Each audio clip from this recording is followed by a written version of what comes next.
বৈষম্য বিরোধী ছাত্র জনতার আন্দোলনে ৮১৯ জন মারা যাওয়ার তথ্য দিয়েছে হিউম্যান রাইটস সাপোর্ট সোসাইটি। জাতীয় প্রেস ক্লাবে দুপুরে সংবাদ সম্মেলনে এই বিষয়ে প্রতিবেদন প্রকাশ করা হয়।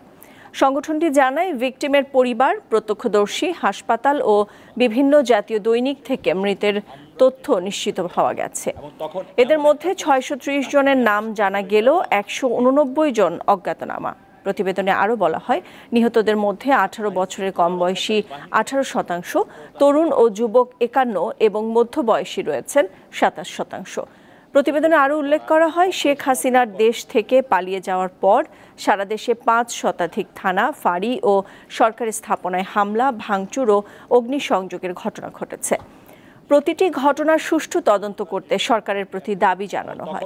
এমন একটা পরিস্থিতি, তাকে নিয়ে হাসপাতালে যাওয়া, আমাদের গোয়েন্দা সংস্থা এবং আমাদের পুলিশ বাহিনী, বিডিআর অনেক ধরনের অস্ত্র এবার ব্যবহার করেছে, যেটি আসলে তদন্ত হওয়া দরকার যে এই অস্ত্রগুলি কোন জায়গা থেকে আসলো, অর্থাৎ আমাদের সরকারের কোন জায়গা থেকে আসলো, না বাইরের কোনো শক্তির এই জায়গা অংশগ্রহণ ছিল।